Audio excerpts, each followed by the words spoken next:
मज़ेदार रेसिपीज़ के लिए मेरे चैनल को सब्सक्राइब करें और डेली रेसिपीज़ के लिए बेल आइकन को क्लिक करना ना भूलें। Welcome to tasty food with Maria.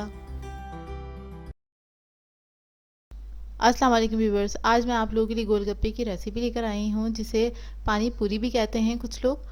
और इसकी रेसिपी आप पूरी देखिएगा क्योंकि इसके अंदर मैं आपको इसकी मीठी चटनी बनाना सिखाऊंगी, रायता बनाना सिखाऊंगी, इसकी पूरियाँ हैं और इसका जो खट्टा पानी होता है वो भी सिखाऊंगी। तो चलिए आइए हम रेसिपी स्टार्ट करते हैं। इसके लिए हमें चाहिए सूजी लिए मैंने 1 कप, बारीक सूजी ली है मैंने। 1/4 कप मैदा लिया है।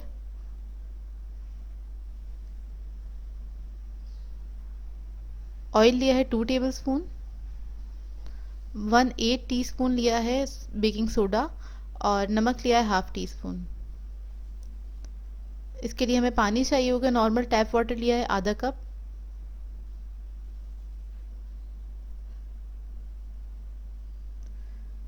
इसके लिए हम क्या करेंगे, बोल लेंगे, उसके अंदर सूजी ऐड कर देंगे, साथ साथ मैदा भी इसी के अंदर हम ऐड कर देंगे और इसको मिक्स कर लेंगे अच्छी तरह।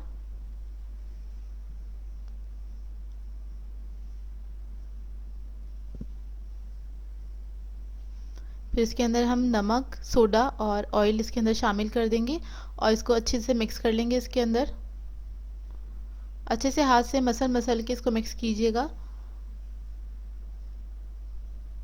इसके क्रम्स बन जाएंगे। बस इसको हम अच्छे से मिक्स करेंगे कि जब हम इसकी मुट्ठी बंद करने लगे इस तरह से तो ये थोड़ा थोड़ा जुड़ा जुड़ा सा होगा। और फिर हम थोड़ा थोड़ा पानी ऐड करेंगे इसके अंदर। पानी एहतियात से डालेगा, बिल्कुल थोड़ा थोड़ा सा करके मैं ऐड करूँगी, तकरीबन 2 टेबल स्पून इसमें ऐड करूँगी। और ये हम आटा इसका हम गूँदेंगे नॉर्मल। बस इसके अंदर हम थोड़ा थोड़ा पानी ऐड करेंगे और इसको गूँध लेंगे क्योंकि इसके अंदर सूजी का हम इस्तेमाल कर रहे हैं, सूजी के गोलगप्पे बना रहे हैं। और सूजी जो है वो अपने अंदर पानी एब्जॉर्ब कर लेती है, इसलिए हम इसको थोड़ा सॉफ्ट ही बनाएंगे आटे को, ज़्यादा इसको हार्ड नहीं करेंगे क्योंकि जब हम इसको रखेंगे थोड़ा रेस्ट करने के लिए तो ये हार्ड हो जाएगा ऑटोमेटिकली। तो थोड़ा हमें सॉफ्ट ही बनाना है आटा, बहुत ज़्यादा इसको हम सख्त नहीं करेंगे। आप देख रहे होंगे टेक्सचर आपको समझ में आ रहा होगा, सॉफ्ट ही है। और मैंने ½ कप पानी में से थोड़ा सा बचा लिया है पानी, देखिए कितना सॉफ्ट है। और इसको ज़्यादा नीट करने की ज़रूरत नहीं है, बस ये गुन जाए और इसको आप रख देंगे। अब इसको मैं कवर करके रख दूंगी तकरीबन आधे घंटे के लिए। अब हम चटनी के इंग्रेडिएंट्स नोट कर लेते हैं। इसके लिए मैंने 10 से 12 अदद खजूरें ली थी और उसकी गुठलियाँ निकाल ली थी। ब्राउन शुगर चाहिए हमें ½ कप, आप लोग को रेगुलर शुगर भी ले सकते हैं चाहें तो। और इसमें सॉल्ट लिया है मैंने 1 पिंच। इमली है 1/4 कप। अच्छा, ये ½ कप आपको दिख रही होगी क्योंकि इसमें थोड़ा सा पानी ऐड है, लेकिन आप इमली का पल्प लेंगे 1/4 कप। और कॉर्नफ्लोर चाहिए हमें 1 टेबल स्पून। इसके लिए हम एक सॉस पैन लेंगे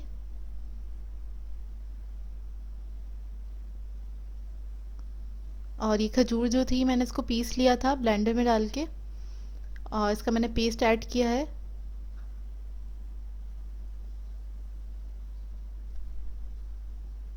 इसके बाद हम इमली का जो पल्प है वो ऐड कर देंगे इसके अंदर।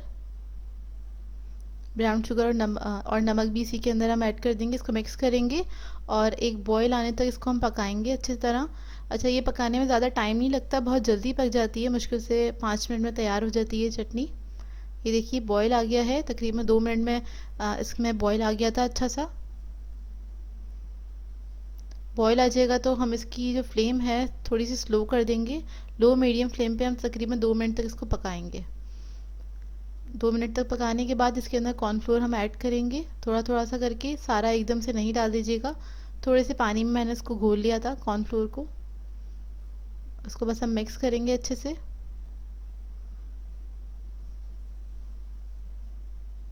कॉर्नफ्लोर ऐड करके सिर्फ इसको 1 मिनट तक पकाएंगे, एक जोश आने तक, मतलब एक बॉयल आ जाए इसका।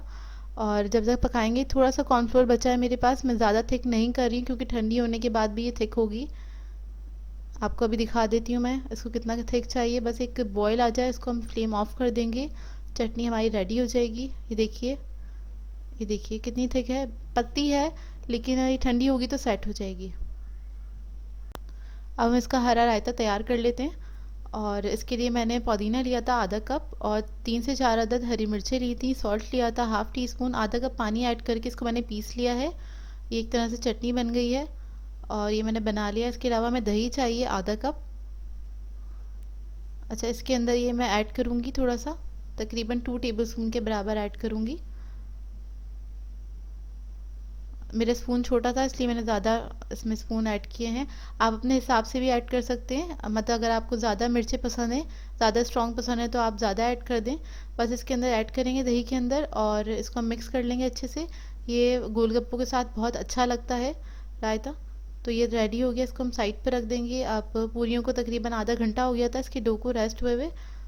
ये देखिए ये हार्ड हो गया है थोड़ा सा, और इसको अब हम नीड करेंगे तकरीबन 2 मिनट तक। आप लोग देख सकते होंगे कितना हार्ड हो गया है। मॉइस्चर जो था सूजी का वो सारा उसने अपने अंदर एब्जॉर्ब कर लिया है और वो फूल जाती है सूजी, तो बहुत अच्छा हो जाता है। तकरीबन 1 से 2 मिनट तक इसको हम नीड करेंगे, उसके बाद हम इसका पेड़ा बना लेंगे। मैंने हाफ़ कर दिया है इसको, और थोड़ा सा मैदा यूज़ करूँगी मैं डस्ट करने के लिए।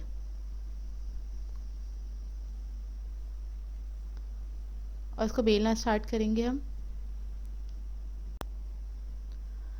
बस इसको बेल लीजिए आप। और इसको बेलने में थोड़ा टाइम लगता है क्योंकि आटा जो है ये बहुत ज़्यादा हार्ड हो जाता है, तो थोड़ा सा आपको फोर्स लगानी पड़ेगी अपनी। और ये मैं आपको फॉरवर्ड करके दिखाती हूँ वीडियोस, तो आपको लगता होगा ये जल्दी से हो जाता है। जल्दी से नहीं होगा, थोड़ा सा टाइम लगेगा इसको बेलने में। इसको आप जितना पतला बेल सकते हैं उतना पतला बेल लीजिए। मैं तकरीबन इसको काफ़ी हद तक पतला करूँगी क्योंकि इसके लिए हमें पतला ही चाहिए।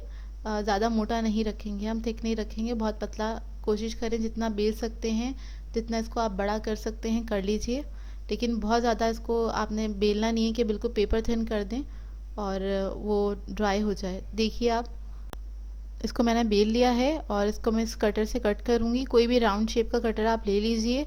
कटर नहीं है, बिस्किट कटर है बेसिकली ये। और ये नहीं है, आप कोई भी ढकना ले सकते हैं, जो भी साइज़ आपको समझ में आए, लेकिन ज़्यादा छोटा मत लीजिएगा, उससे मतलब वो पूरियाँ अच्छी नहीं लगती हैं बहुत छोटे साइज़ की। तो ये मैंने सब कट कर लिया है, और जो एक्स्ट्रा है वो मैं हटा रही हूँ इसमें से डो।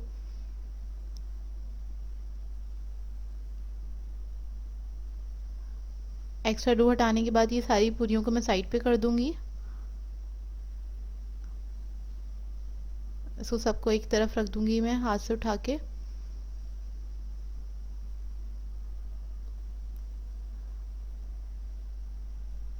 और इसके बाद इसको हम थोड़ा सा और बेलेंगे, क्योंकि जब हम इसको कटर से कट करते हैं तो इसके किनारे जो हैं वो मोटे रह जाते हैं, तो हमें इसको थोड़ा और पतला करना है।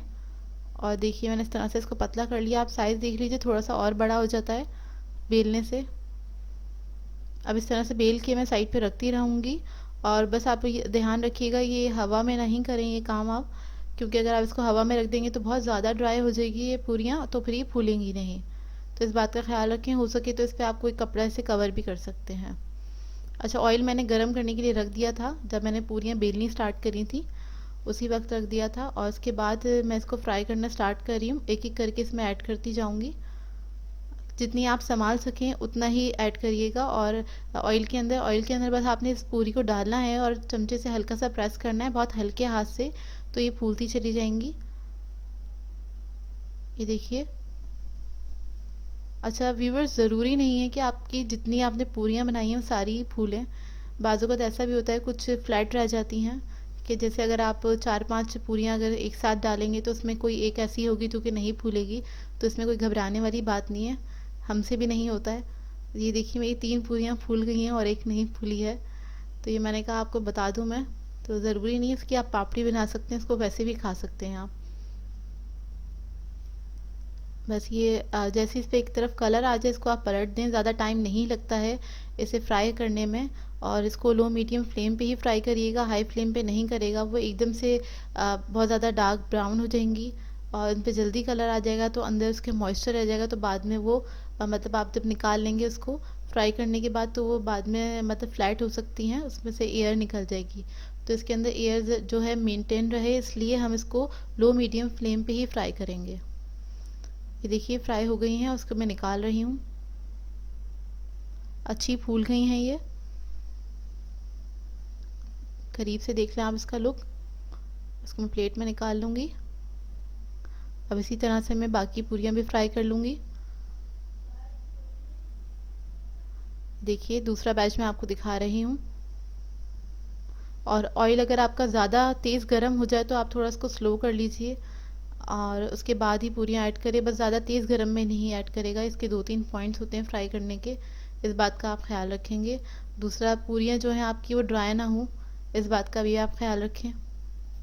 अच्छा व्यूअर्स, आपको एक बात बताऊं कि उस वक्त मैं रिपीट करना भूल गई थी कि जब भी आप दोबारा जो मैंने आपको बेलना बताया, कट करने के बाद आप इसको बेलेंगे तो जितनी आप संभाल सकते हैं, जैसे मैं तो 10-10 के बैच बेल रही हूँ और उसको फ्राई कर रही हूँ, क्योंकि आप एकदम से सारी बेल लेंगे तो वो बहुत ज़्यादा ड्राई हो जाएंगी और आपकी पूरियाँ बिल्कुल भी सही नहीं बनेंगी। तो सारी एकदम से नहीं बेल लीजिएगा, तो थोड़ी थोड़ी बेलेगा और उसको आप इस तरह से फ्राई करते रहेगा। अच्छा, कुछ लोगों की कंप्लेन होती है कि वो जब ये पूरियाँ बनाते हैं गोलगप्पों की, तो उनकी वो फ्लैट हो जाती हैं। तो वो लोग क्या कर सकते हैं, इसको वो ओवन के अंदर थोड़ी देर रख सकते हैं, तो उससे वो बिल्कुल ड्राई हो जाती हैं, अच्छी हो जाती हैं। ये देखिए सारी मैंने गोलगप्पे जो थे सारे फ्राई कर लिए हैं और थोड़े से डो में इतने सारे बन जाते हैं माशाल्लाह से, बिल्कुल परफेक्ट बने हैं और इसको ज़रूर ट्राई कीजिएगा। ये देखिए, और बहुत लाइट हैं ये, बहुत ही अच्छे बने हैं। और ये मैं दिखा दूं, जो नहीं फूलते हैं उनका ये हाल हो जाता है। और कुछ कुछ होते हैं जो नहीं फूलते हैं, जैसे आपके ऐसा होगा कि 100 में से 20% ऐसे गोलगप्पे होंगे जो नहीं फूलेंगे, पूरियाँ नहीं फूलती हैं। तो इसके लिए घबराइएगा नहीं, इसको ट्राई ज़रूर कीजिएगा इस रेसिपी को। ये देखिए, और कुछ बहुत ही अच्छे बनते हैं। व्यूवर्स, अगर आप लोगों के गोलगप्पों में थोड़ा मॉइस्चर रह जाता है तो उसके लिए आप क्या करें कि गोलगप्पे लें और उसको एक बड़ी सी ट्रे में रखें। 100 डिग्री पे आप ओवन में इसको 10 से 15 मिनट के लिए बेक कर लें, तो ये अंदर से बहुत अच्छे से ड्राई हो जाते हैं। व्यूअर्स, अब इसका खट्टा पानी तैयार कर लेते हैं। इसके लिए हमें 1 कप इमली का पल्प चाहिए और ये पुदीने और हरी मिर्च की चटनी है जो मैंने आपको पहले बता चुकी हूँ, ये ली है मैंने तकरीबन आधा कप।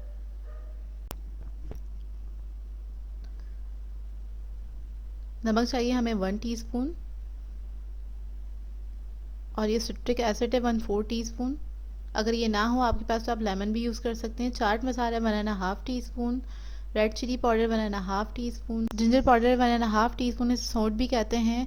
जीरा पाउडर है हमारे पास 1.5 टीस्पून और ये क्रश मस्टर्ड है, राई दाना है, इसको मैंने खुद ही क्रश किया है, इसको कूट लिया है बेसिकली, 1.5 टीस्पून। अब इसका हम पानी तैयार कर लेंगे। इसके लिए एक मैं बड़ा सा बोल लूँगी, इसके अंदर इमली का पल्प ऐड करेंगे।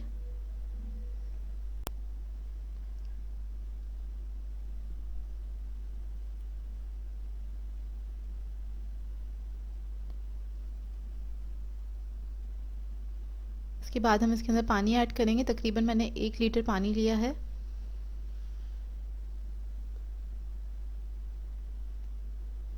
इसके अंदर ये हरी चटनी ऐड कर देंगे, मिक्स कर लेंगे इसको अच्छे से और ये सारे मसाले ऐड करके इसको हम बहुत अच्छे से मिक्स कर लेंगे। अच्छा व्यूअर्स, मैंने इसके अंदर थोड़ी सी टाटरी ऐड करी है। अगर आप लोग ऐड ना करना चाहें तो आप इसकी जगह लेमन जूस भी ऐड कर सकते हैं। देखिए इसको मैंने मिक्स कर लिया है और इस स्टेज पे आप इसको चेक कर सकते हैं, इसका स्पाइस लेवल आप अपने हिसाब से सेट कर सकते हैं। और इसके अंदर मैं आइस क्यूब्स ऐड कर रही हूँ थोड़े से, ये एज़ रिक्वायर्ड हैं जितनी आपको ज़रूरत हो। पानी क्योंकि ठंडा ही अच्छा लगता है इसके साथ, इसलिए मैंने इसके अंदर ये ऐड करे हैं। ये आपकी अपनी चॉइस है, आप लोग ऐड करना चाहें तो करें। अब इसके ये सारे लवाजमात मैंने रख दिए हैं जो जो जिस जिस चीज़ के साथ ये सर्व किया जाता है। हरा रायता है और ये मीठी चटनी है, साथ छोले लिए हैं मैंने और उबले हुए आलू थे, इनको उसको मैंने चंक्स में कट कर लिया है। इसको हम असेंबल करेंगे। ये देखिए कितने खस्ता बने हैं। इसके अंदर थोड़े से आलू ऐड करे हैं, छोले ऐड करें हैं, थोड़ी सी मीठी चटनी हम ऐड करेंगे और ये रायता ऐड करेंगे थोड़ा सा। देखिए इस तरह से मैं सारे असेंबल कर लूँगी।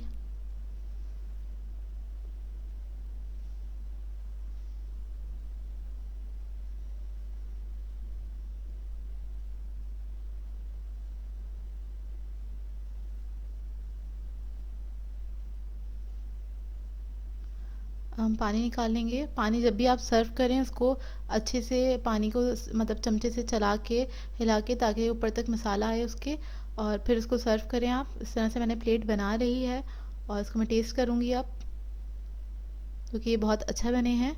और इस रेसिपी को ज़रूर ट्राई कीजिएगा। आई होप आप लोगों को रेसिपी अच्छी लगी हो। सो वीवर्स, अगर आप लोगों को मेरी रेसिपीज़ अच्छी लगती हैं तो मेरे चैनल को सब्सक्राइब करें, लाइक करें, कमेंट ज़रूर किया करें, शेयर भी ज़रूर किया करें अपने फ्रेंड्स के साथ, फैमिली के साथ। तो मुझे अपनी दुआ में याद रखिएगा। अल्लाह हाफ़िज़।